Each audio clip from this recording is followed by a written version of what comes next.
Good afternoon, everybody. It's Friday, March 10th. I'm Dave Weisberger, the CEO of CoinRoutes. It's time for our weekly This Week in Crypto recap. And boy, do we have a lot to talk about this week. Let's start with the markets, which were pretty obvious. Bitcoin, Ether, the entire crypto complex down around 10% on the week, with a fair amount of volatility, stabilizing at a very key level at around 20,000 as of press time. And basically, the events of this week, as I will discuss later, have made me even more bullish than before. And we'll talk about why. The most important piece of news this week was the failure of Silvergate Bank, which happened 2 days ago. And when it happened, there was a very orderly fall in the price of Bitcoin. And as the chart that you're looking at shows, you can see that contrasting to the same sort of magnitude of drop that we saw, actually a little bit larger magnitude of drop than we saw both a couple weeks ago and on February 8th, there was much less dislocation in the market. The market sold off $500 or so and kept selling off. And it was fairly orderly, and it really reflected changes in supply demand. It reflected people having to sell, and it reflected people's faith in what was going on in the crypto industry. But really, that stopped over a day ago. And today we saw multiple attempts for the market to sell off and multiple rallies. So the point is, we ended up more or less where we did today. Today alone, the Russell 2000 on the stock side was down over 3%. And over the week, the Russell was down over 6%, while the financial markets, if you measure it in a broad based, such as the Vanguard fund, was down around 10%. So what's going on? Well, what happened is what was thought to be a crypto only phenomena, i.e., the failure of Silvergate, turns out to be a much broader event.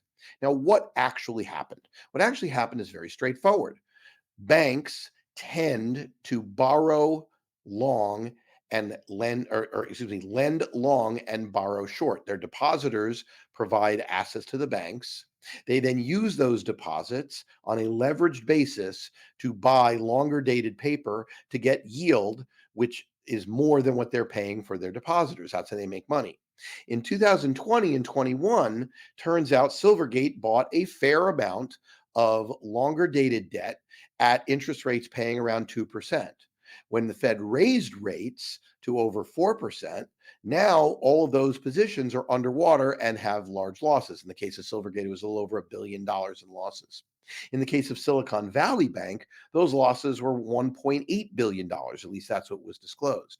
The issue is banks do not have to report those losses as long as they don't have to sell. The only thing that makes them have to sell is when their depositors withdraw funds. So Silvergate lost a lot of deposits. Why? Well, it started with FTX. When FTX fell, people started withdrawing funds from exchanges. And when they did that, the exchanges, which are Silvergate's clients, therefore had less money to deposit with Silvergate. So they lost funds. Was that anything catastrophic? Not really. But at the same time, several people in the Senate and others started going after Silvergate for supposed risks that weren't really there, or at least arguably not there, and potential compliance issues that I have no direct knowledge of. And that triggered loans that were made to them from other federal agencies to be called. The net result was Silvergate realized that they were not going to be able to maintain capital adequacy under their banking regulation rules, and so they opted for an orderly dissolution. To my knowledge, all of their depositors are getting their money, but the fact is there was an impact on the crypto ecosystem. It does increase the odds that smaller crypto firms and other firms will lose access to banking, and it is a generally problematic development. But to be honest, it really isn't that big of a deal, and it was mostly priced into the market. The market priced it in for the most part, and it sold off 10%, which in this case of Bitcoin really isn't that much. Now, Silicon Valley Bank is a different kettle of fish. Silicon Valley Bank is the largest institution working with startups and tech funds and tech firms that are in their growth phases. For them to go out of business, as they now have, FDIC, as of press time, has taken over the bank and has claimed that on Monday morning, insured deposits will get their money back, and uninsured deposits will get an unknown at this point, undocumented dividend check with the claims upon the dissolution of the bank's assets later. The problem here is Silicon Valley Bank's deposits are only 3% uninsured, meaning most of their clients have far more than $250,000 per account. That means that the entire tech sector is at risk. That is why people are worried about contagion. It is a very big deal. It prompted me to make a tweet, which I then talked about on Bloomberg, that said something very simple, which is crypto has very little risk to the traditional financial system. Crypto, when it fails, tends to be self-contained among crypto investors, most of whom, over 70 some odd percent, are still profitable. Now, at least that was before. Maybe the number's lower now. But still, most people in crypto understand diversification, and the ones who don't trade on leverage are doing just fine. But the financial system, the banking impact upon crypto and other technologies could be severe. If all the small banks, all the regional banks, all of the players that fund technology startups, all are at risk in a bank run that could escalate, that could really set back employment, that could set back technology development, that could set back Main Street far more than anything that happens in crypto. So we'll watch this story. We'll probably talk about it more during next week. But there was lots of other news this week, and so I don't want to ignore that. There's some good, some bad, and some worse. The good news, let's start with that because after all, I want to be a cheery person. First, the courts. There's a case going on that I've talked about in the past, which is Grayscale suing the SEC in order to try to get approval for the Grayscale ETF, which would allow Grayscale GBTC holders to convert to an ETF, which would essentially restore par value. And it's still trading at a substantial discount. But all of that said, over the course of the last week, and GBTC is actually up despite Bitcoin being down 10%. So something is going on. And what happened was the trial judge basically verbally body slammed the SEC for making dumbass arguments. They made the argument that the correlation between Bitcoin spot and Bitcoin futures doesn't mean that Bitcoin is irrelevant and that Bitcoin spot is easier to manipulate than Bitcoin futures. Now, if you've been watching me for any length of time, you know that that's a dumb argument. It makes no sense. If anything, the futures are easier to manipulate. Evidently, the judge agreed. And so on that, GBTC is rallying. But there was another case that was equally important this week. Voyager was trying to get their assets sold to Binance US. And for some reason, which I guess I attribute to power is more important than helping investors, the SEC attempted to block it by making claims unilaterally that everything Binance US traded is an unregistered security. And the judge essentially said, no, that's wrong, and basically slap them down again. Because until the courts or Congress rule on the subject, the SEC can't make such a claim. And so that was good news. The bad news is that Gary Gensler has gone on the offensive and has now broadened his attack. He is making claims to anyone who will listen that everything other than Bitcoin is an unregistered security and that people should come on in and register. And the ones who don't, he's going to take enforcement actions against them.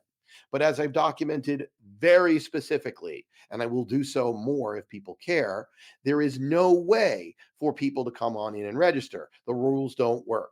He talks about issuers of tokens, except for the fact that all of the disclosures that the SEC mandates require a corporate entity, and many tokens don't have a controlling corporate entity. Some have DAOs, which are distributed, and have voting mechanisms that simply cannot be represented in SEC disclosures. Now, a wise man would say, okay, let me rewrite those disclosures to account for DAOs and distributed mechanisms. They haven't done so, have resisted doing so, and claim that they don't need to do so, which is very disingenuous.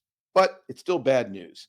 The New York Attorney General went one better, and Tish James, fighting for political grandstanding, is now making her claim that everything is a security and using that to sue and go after, claims and saying Ether is a security because of proof of stake, trying to widen it, knowing full well that there are no securities rules that could work for Ether without a controlling corporate entity, and no securities rules for trading Ether that could work without allowing 24/7 operation, multi-currency trading, and on-demand settlement, to name a few things. At the end of the day, the important thing is these are people who simply want to push crypto out.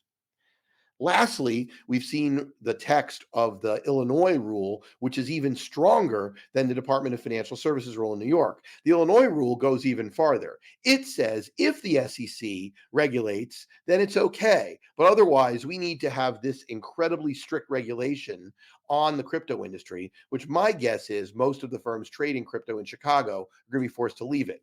As you can see behind me, Miami's a beautiful place. So come on down and let's get things, more people trading here. It's a vibrant community, and frankly, even though I went to school at Northwestern, I understand the troubles that Chicago has. So we'll see how that develops.